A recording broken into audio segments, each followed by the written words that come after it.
أهلا، وش أحوالكم؟ دخلت لكم بهذا الموديل الجديد. حنعمل لكم الدرس تاعو تعليم الخياطة من أحد التشكيلات، من أحد تصميمات هذه القندورة ولا لاغوب العراسي.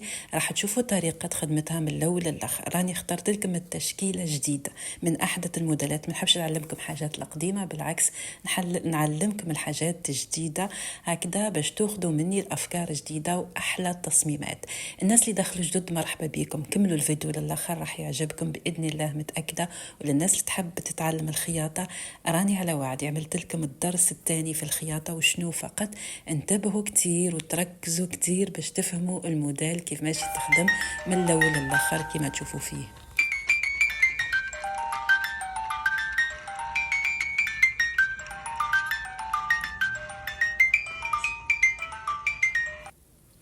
نبداو على بركة الله. أول حاجة الموديل هذا وش نحتاجه كما تشوفوا. جهزت هذا القالو شريته باكي كما هكا فيه 4 مترات باش يجيني أقل سومة.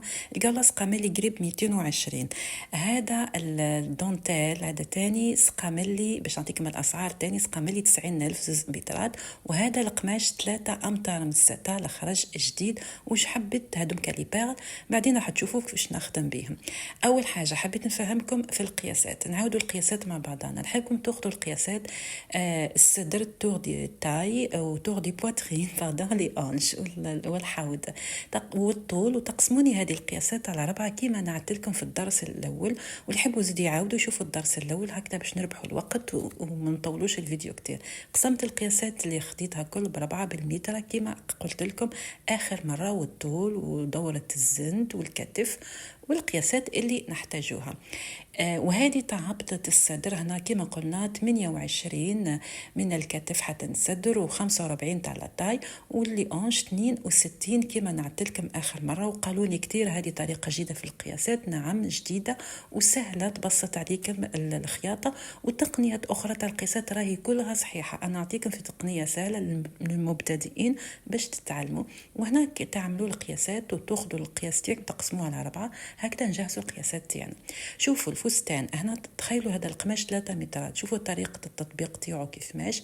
هنا أخذت القماش طبقتوه هكا على 2 بالطول، وبعديك ناخذوا كأنه نصف مثلث كيما هكذا باش نخدموا الفصالة هذه تاع غوب كلوش، يعني تجي واسعة غوب سيوانة ولا عيدو لا كلوش كيما تشوفوا. وهنا من الفوق ناخذوا لا تاي تاعنا نقسموها على 4 مثلا 100 جاتني هنا 25.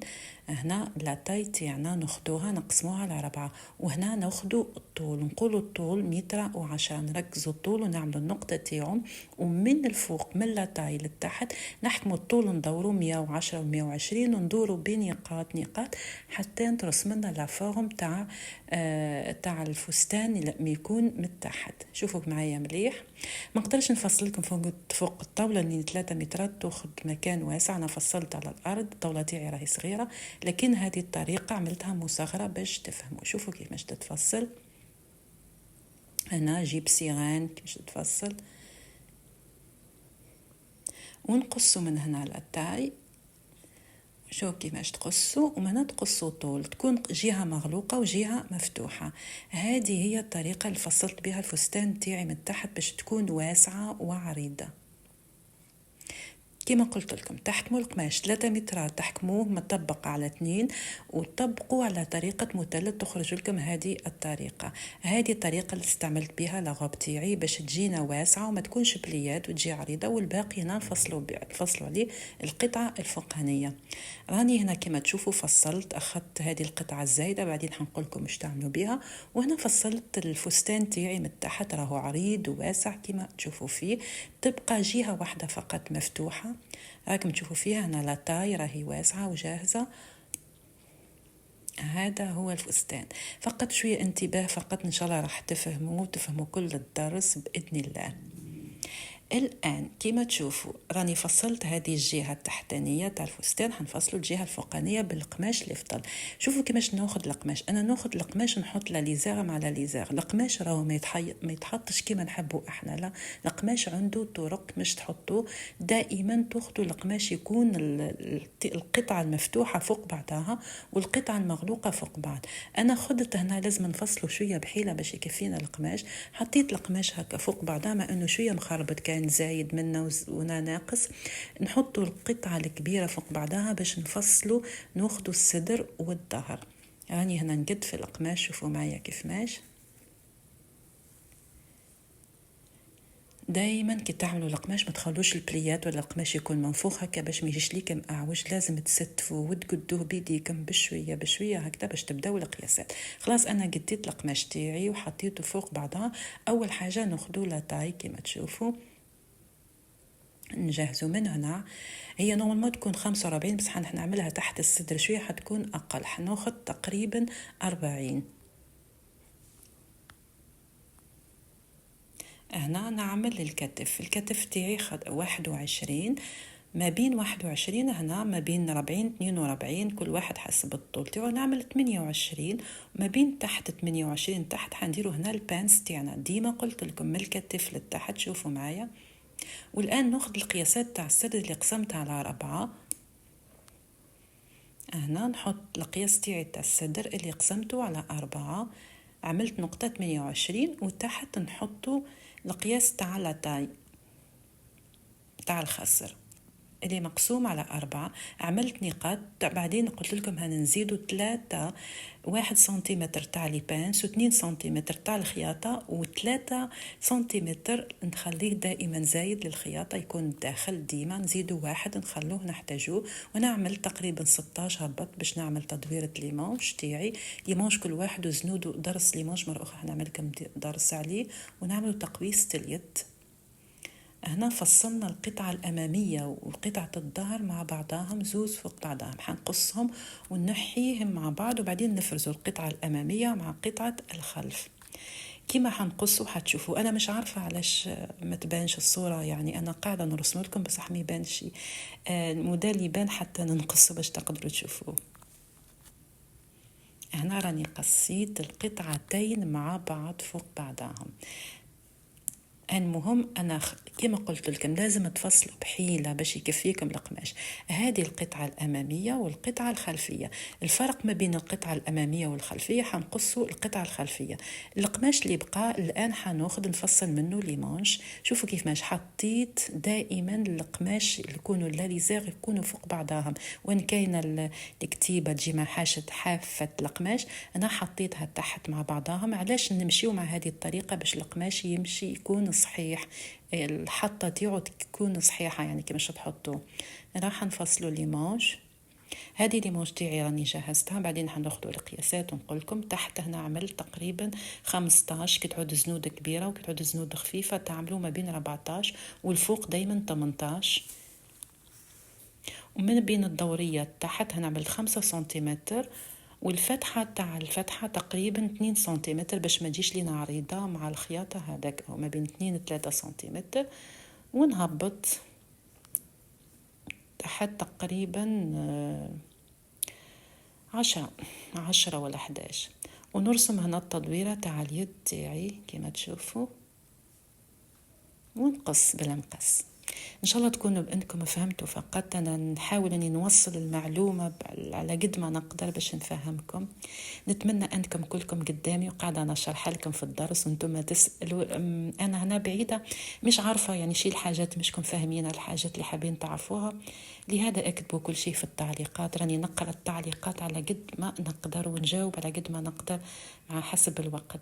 القماش الستان يتحرك، على هذا انا قلت لكم احموا بليزي بانج الخيط باش ما يتحركش لانه يزلق ياسر هو والموسلين. انا حنرسم الان بستيلو اكحل كما تشوفوا راهو يدي كلها توسخت بستيلو بصح انتم ما تعملوش بستيلو. انا عملت انا بالقلم باش تشوفوا فقط تبان لكم. بصح دائما كي تحطوا في الأقمشة تستعملوش الأقلام هذه الأسود الأزرق، إما قلم رصاص ولا ألوان. أنا راني قصيت هذه القطعة الوسط خلاص الان فصلت ليمونج تاعي راهي جاهزه. بعدين راح نقول لكم واش تعملوا. انا راني نحي لي زيبانجل، ها هي ليمونج تاعي جاهزه ان شاء الله. بعدين حنشوفوا كيفاش نفصلوا ليمونج. خلاص انا القطعه تاع القماش راني فصلتها جهزتها، هذا الباقي راح نرميه ونخلي الطاوله نظيفه باش نشوف المرحله الثانيه واش نديروا. الان كما تشوفوا راني فصلت ليمونج تاعي راهي جاهزه. هذه القطعه الخلفيه والاماميه. الآن راح نقص القطعة الخلفية كما تشوفوا، طبقتهم هنا فوق بعضهم مع اثنين ونقص هنا الوسط، لأن الفرق ما بين القطعة الأمامية والخلفية، القطعة الخلفية تكون مفتوحة دائما في الخياطة، ما تجيش قسمة في الأمام، القسمة دائما تجي في الخلف. علاش؟ في الخلف نجمو نديرو لا فارميتور تاعنا، نديرو كلش، وباش نعملو تقويصة الظهر تكون في الخلف عكس الأمام. وش هو اللي يكون مفتوح من الأمام غير القفطان. حنا عملت هنا كما قلت لكم 28، وهنا عملت 10 سنتيمتر، خليت واحد باش ندير البانس تاعي. هاي البانس تاعي. انا عملت الطريقه الموفى، نتعود نحكم ونعمل نقاط منا ومنا. راح نعطيكم طريقه اخرى كيفاش تعملوا لي بانس من جهه اخرى وتجيكم قد هذه طريقه متعوده نعملها، بصح ينجم القماش يزلق معاكم ولا حاجه. اللي ما يعرفوش ما يستعملوش هذه الطريقه. خلاص جهزت هنا لي بانس تاع الخلف. الان شوفوا هذا البابي كالك هذا، خذوه في اللون الاصفر، كيعود في القماش ابيض، تعملوش اللون الاسود لانه يخمش. تحطوه تحت وتحكموا القماش تطبقوه من الخلف ونحطوه هكذا. والان حنرسم لي بانس تاعي ونجهزها حتخرجني من الجهه الاخرى. هذه طريقه تاني سهله. شوف انا واش عملت كيف كيف 27 وهم عملت 10 28 وحندير لي بانس تاعي. انا قاعده نقول لكم ما تستعملوش القلم الازرق ولا الاسود، استعملوا قلم الرصاص لانه يخمج القماش ويخمج يدكم. تنجموا انكم تبسخوا القماش، والقلم مش سهل باش يتغسل. الان خرجتني من الجهه الثانيه. استعملوا هذه الطريقه تاني ملاحه وتجيكم سهله، وما تتعبوش بترسموا لي بانس من جهه اخرى وزيدوا تعاودوا تقيسوا، تاخذوا وقت كبير. الان جهزت كل القطع تاعي، جهزت لي مانش. واش حنعمل؟ حنروح نخيط القطعه تاع الظهر مع بعض كما تشوفوا هنا، حنخيطهم في الوسط. انا عملت القماش فوق بعضها وعملت قسمت الوسط بالمقص باش نعرف. الان واش حنجهزو؟ راني خيطت الخلف كما تشوفوا وعملت السورجي، جهزت كل شيء. هذه المرحله الثانيه في الخياطه. وهنا حددت، عملت لي بانس وعملت تحديده تاع القسمه تاع الوسط باش بعدين نرسم الرقبه تاعي. كيف عملت لي بانس تاع الخلف راهم جاهزين. المهم انكم تعملوا الخياطه مرحله بمرحله، تجهزوا مرحله بمرحله التفصال، بعديك تجهزوا الخياطه. انا عملت لا فيزلين في ليماج كما تشوفوا، ومن بعدين حنقول لكم باش تعملوا ليماج. شوفوا انا عملت لا فيزلين، بعد تحطوا طرف قماش واش ديروا، تحطوه من جهه الوجه مع بعضهم تقبلوهم، وتحموا بلي زيبانجل. قلت لكم الساطا يتحرك، احكموا بلي زيبانجل مليح باش ما يتحركش القماش. تحطوا طرف قماش يكون على قد القطعه تاع اليد كما تشوفوا. هنا الوجه مع الوجه، وبعدين نخيطه مع الدائرة داير ساير. هنا راني خيط. راح تشوفوا واش راح نعمل. نحكم نقص هذه الدائرة. أول حاجة نقص حشوية باش يقدر المقص يدخل لي، وبعدين نقصه بشوية لافيزلين، نحيو لافيزلين مع القماش تاع البطان الداخل. اذا القماش ما كفاكمش نجموا تستعملوا قماش اخر واش يكون عندكم ابيض، بصح نورمالمون 3 مترات تكفيكم. راني هنا نقص الدائرة، نقصه بشوية، نحيو لافيزلين وقطعة القماش باش نسفجو لي مانش تاعنا كاملة باش تجي لا فينيسيون ملاحة وتجي خدمة ملاحة كيما تشوفوا. راني نبطئ في الفيديو على جال باش تفهموا، ما انني مزربة فيه شوية باش الفيديو ما يطولش ليكم. وهنا تعملوا شيء بالمقص هكا تقصوا باش تديروا الزوايا باش يخرج لكم القماش، تجي الدائره تجي مليحه مريقله بيا. شوفوا كيف ماش راني خرجت هنا سفاج. نزيد نخيط من هنا بالماشينه، وبعدين نخيط من هنا نكفها من تحت ونخيطها داير ساير مع ليمونش، ونقص الزوايد هكذا. ليمونش تاعي تكون جاهزه ومحطه وكل شيء. الان ليمونش راهي جاهزه وكفيتها وكلش. نعملوا بعديك التكتيكات وحندخلوا في التزيين المرحله الثالثه. هذه هي ليمونش تاعي راهي جاهزه. كما قلت لكم جهزنا كل شيء، عملنا لي بانس، خيطنا القطعه تاع التحت والقطعه الخلفيه تاع الفستان. الان نفصل الرقبه. اول حاجه تحكموا لي بانس مع لي بانس مع لي زيبانجل، تحكموها مع الزوايا كل باش ما يتحركش لكم القماش. المهم نسيو ان نحكموها بلي زيبانجل مليح باش ما يتحركش. الان نرسموا الرقبه ونفصلوا الرقبه. لازم تكون الرقبه متساويه، تكون قد على ديك. اتعبوا شويه مع لي زيبانجل، المهم تكون النتيجه ملاحه. كيما تشوفوا اني حكمتها مع الجوايه كلها. انا عملت 7 سنتيمتر، مش حابه نديرها رقبه كبيره ياسر. وهنا حنخلي حق الكتف هو ما بين 11 سنتيمتر، بعدين نقص زياده. انا عملت ما بين 20، وحندير التقويسه تاع رقبه هكا ونعملها شويه شغل قلب لوزه احنا نقولوه. دوك نرسمها لكم في الورقه باش تفهموا الشكل اللي حبيته. قلب لوزه هكذا، تعملوا هكا شغل تقوسوها. هذه الرقبه تاعنا. اكيد بعديك نخلو حق الخياطه. درك واش راح نعمل، راح نقص الرقبه. انا حبيتش تكون رقبه كبيره مع انه هذا القياس، بصح بعديك تخيط حتبان شويه عريضه. خلاص هذه الرقبه تاعي تاع الامام. هذه المره راح نعمل لكم طريقه، ما راناش حنخيطوا السفاج من الداخل، يعني عمل لكم الطريقه الاولى. هذه الطريقه حنسفشوا بالبي بعدين حتشوفوها ان شاء الله. انا نحيت لي زيبانجل. هذه القطعه الاماميه تاع الرقبه راهي جاهزه كما تشوفوا فيها. درك نزيد نعمل الرقبه تاع الظهر. كيف نحطوا القطعتين فوق بعضهم. القطعه تاع الظهر كما قلت لكم راهي مفتوحه. ناخذ طرف هذا القماش اللي قصيته من الرقبه باش ندير به القياس تاع الظهر باش يجوني قد هنا. نعمل القياس الفوقاني بصح الرقبه تاع الظهر ما تجيش تجي مون با هكا 15 سنتيمتر، ما رانيش حابه نفتحها كتير. خلاص. وهنا فصلت الرقبة تاع الظهر بالقطعة الأمامية نفسها فقط، وشي نقص في الطول. دايما الظهر يكون مقوس، يعني دائرة نصف دائرة. خلاص نحط لهنا فوق بعضهم، وبعدين نخيط الكتف مع الكتف ونخيط الجوانب هكذا. قبل ما نخيطوا جوانب احنا نخدم الرقبه، نخيطوا هنا الكتف مع الكتف برك وحنسفج بالبي. دوك نعطي لكم كيفاش هذه طريقه تاني تسفج بالبي تاني تجي مليحه وتعطي منظر مليح. شوفوا نحطوا البي نفتحوه نحطوه من الخلف كما تشوفوا، ونخيط الجهه تاع البي المفتوحه الاولى. البي عارفين بني نفتحوه كامل. البي في زوز قطع منه، من نحلوا القطعه نفتحوها وندوروا مع الرقبه كيما هك بشويه. نعملوا مع البلايص المنحنيه كي نوصلوا في منطقه منحنيه كما تشوفوا. احنا كانت تقويصه التدويره هذه تاع الرقبه. باش نعمل ندير بلي بالبي باش يعمل لي التدويره، باش يدور لي. نطبق البي كانه بليه واحده فقط وندور. كل ما نشوف بلاصه تكون فيها زوايا فيها منحنيه ندير بلي صغير باش البي يدور معايا كما تشوفوا. انتبهوا للطريقه هذه باش يجيك مسفاج مليح. انا جينا في الوسط ندير كيف بلي هكذا باش يدور لي باش يدور. انتم بدك تحسوا وحدكم كي تخيطوا تحسوا البلايص المنحنيه انها محتاجه بلي باش البي يدور معاكم. ودوروا بشويه كيما قلت لكم، خذوا وقتكم في الخياطه. المهم باش النتيجه تكون ملاحه. من بعد راني مزربه هنا الفيديو شويه بس انا قاعده نخيط بعقلي، سورتو في الرقبه باش ما تكونش ليا عوجه وما تجيش منحنيه.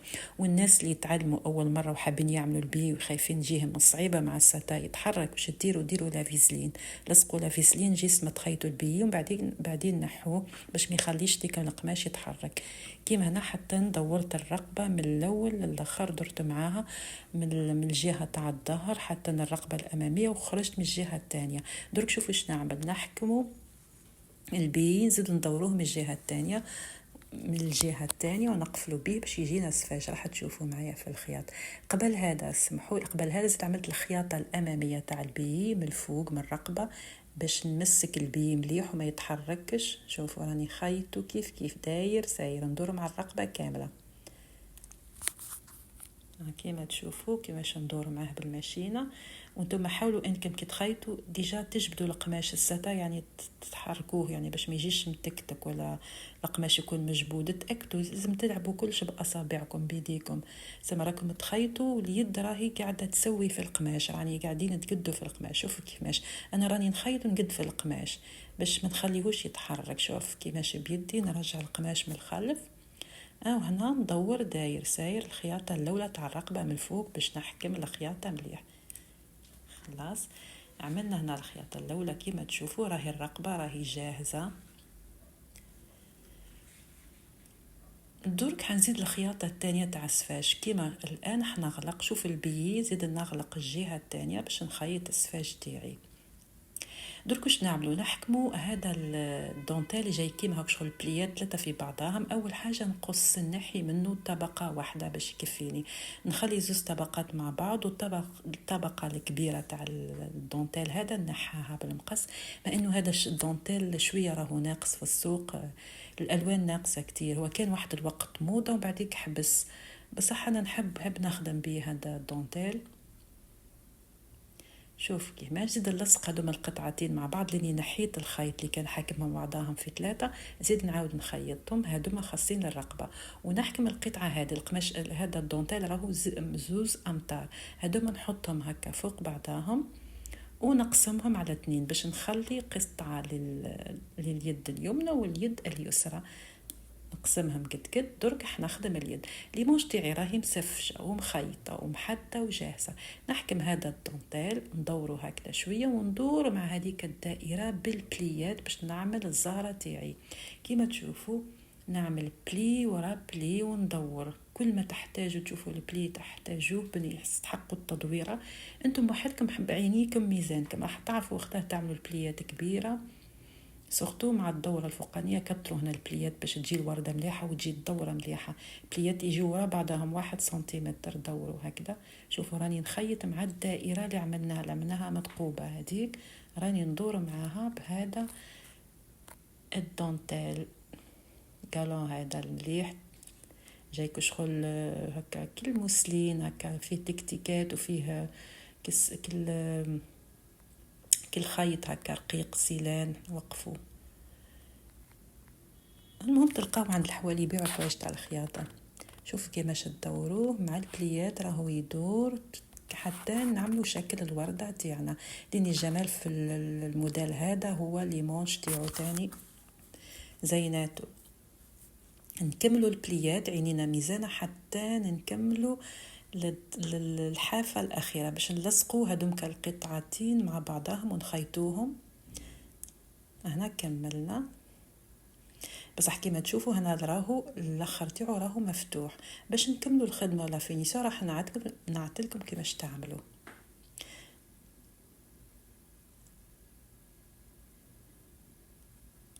كيما تشوفوا هذا من المفتوحين ندورهم من الجهه الاخرى وزيد نخيطهم مع بعضهم هكذا باش يجيو لاصقين.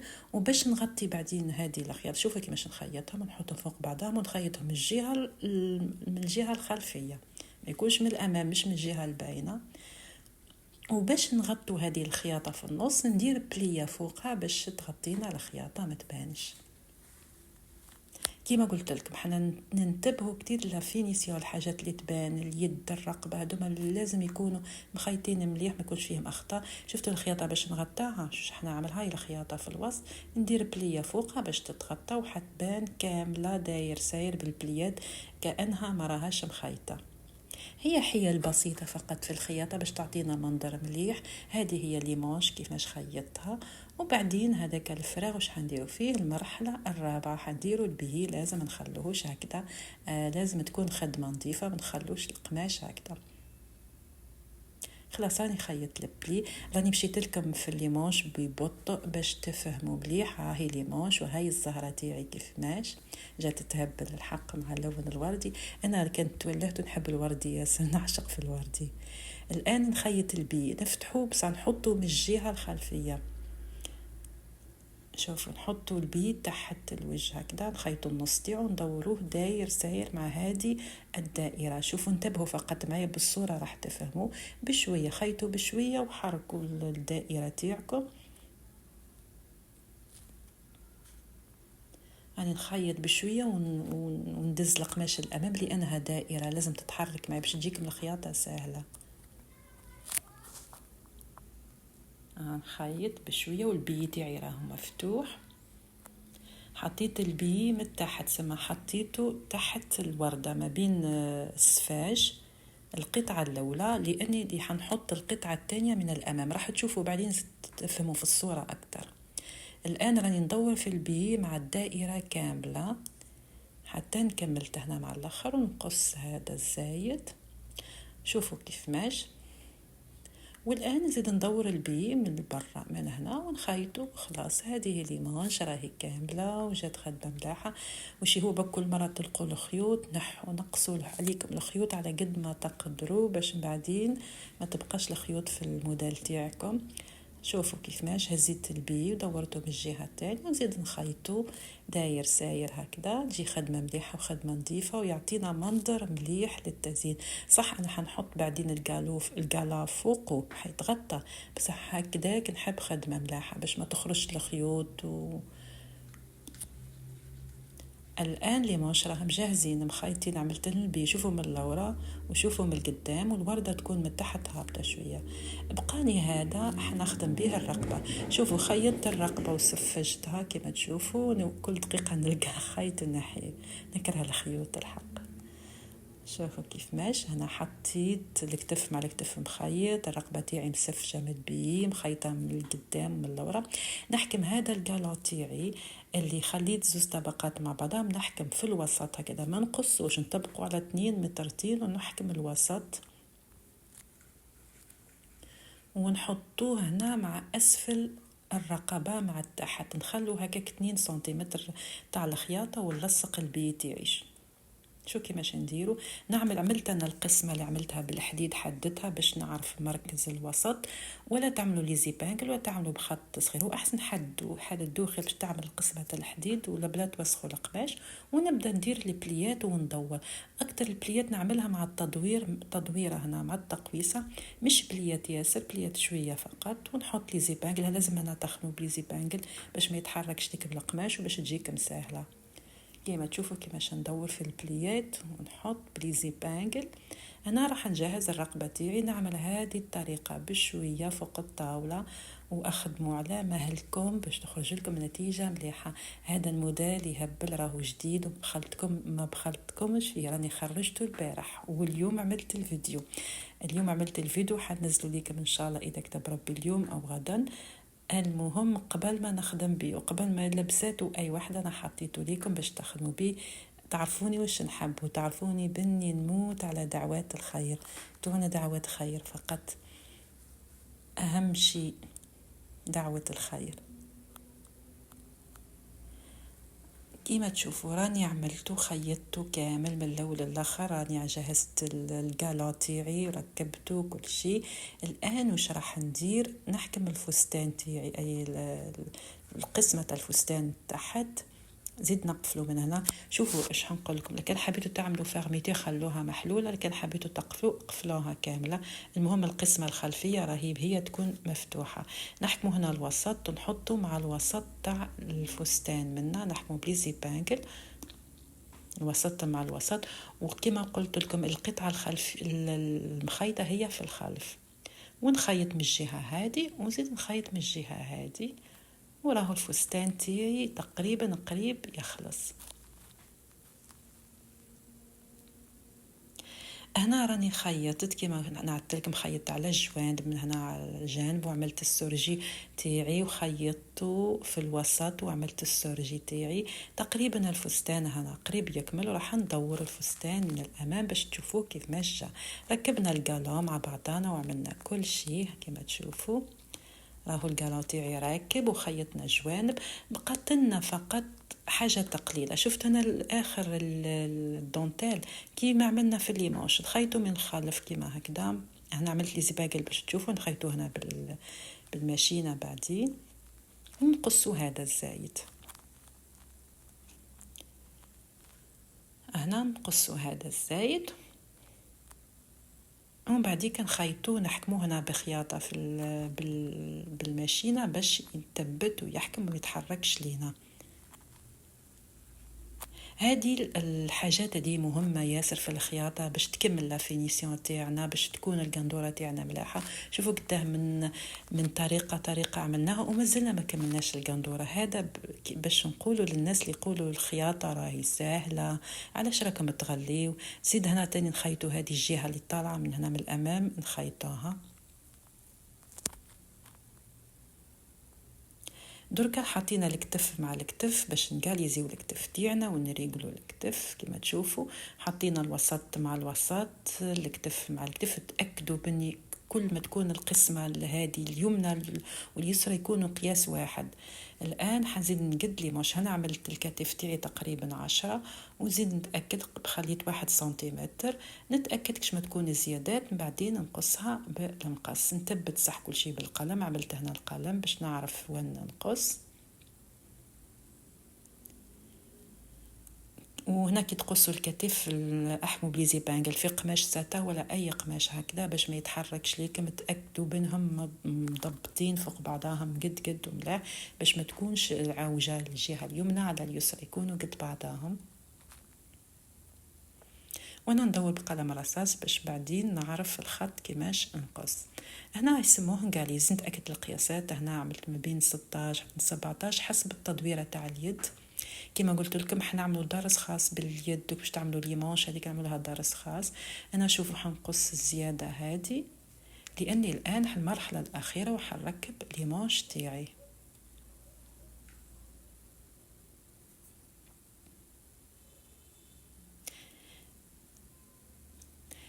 الان نحيلي زيبانجل هذا الكل باش نجهزوا لي مانش وكما قلت لكم باش تعملوا لي مانش هذه كورباي تخلوا من تحت 5 سنتيمتر.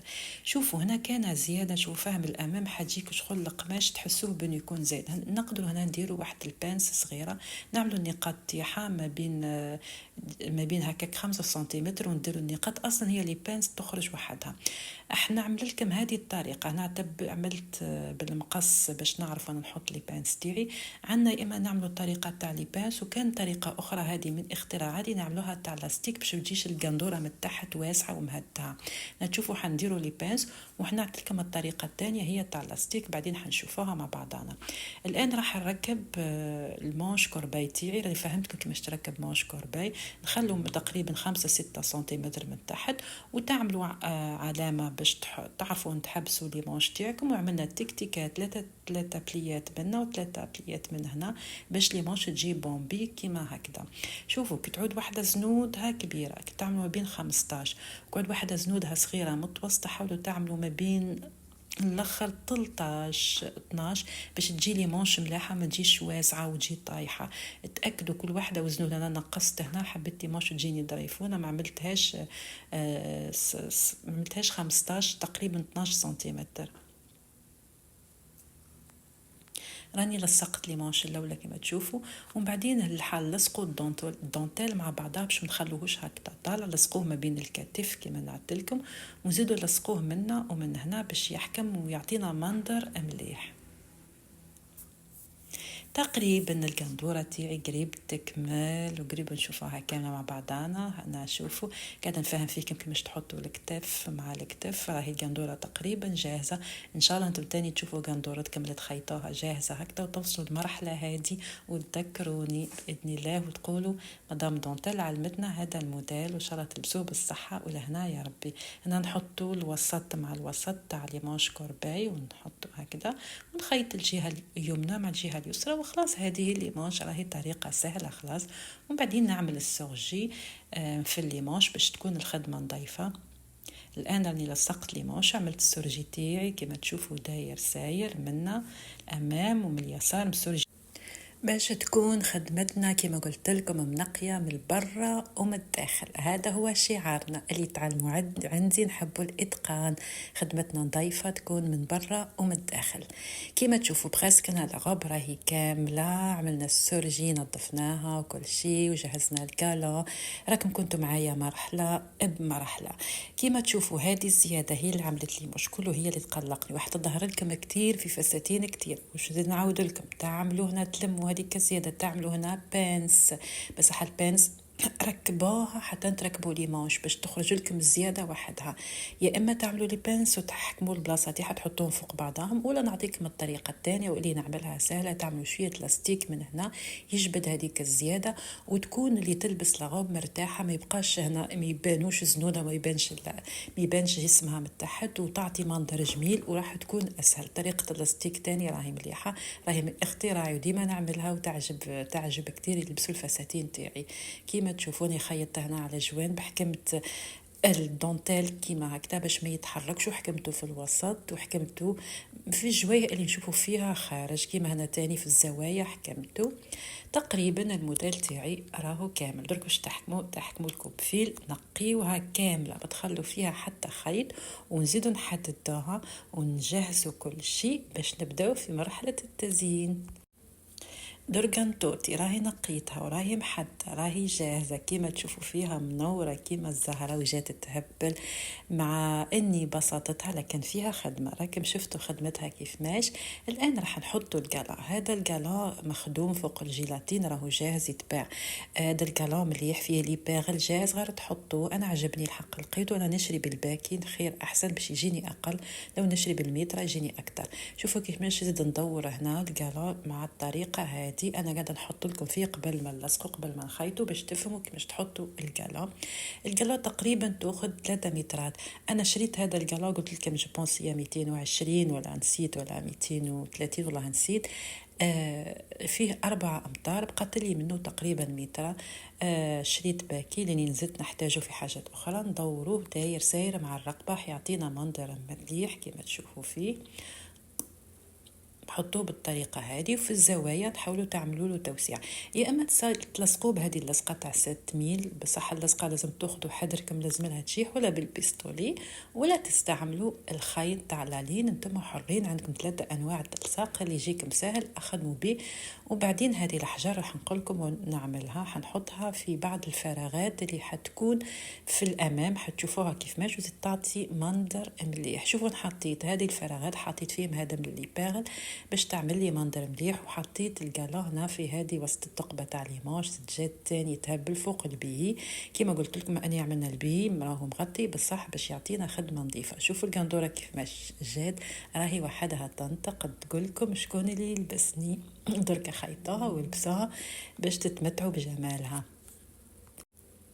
انا تاني حطيت القلا من الخلف كيما تشوفوا فيه جات تهبل. هاي حكايه اللاستيك هنا ليمونج باش ما تجيش عريانه، واللاستيك هذا يخلي وسع اللي تلبسه في الليمونج تكون مرتاحه ما تكونش مزيره. حطيته من تحت عملت السورجي لاستيك رقيق وبعدين تخيطوه. هذه فكره مليحه راني انا من اختراعاتي، راهي تجي تهبل وتساعد.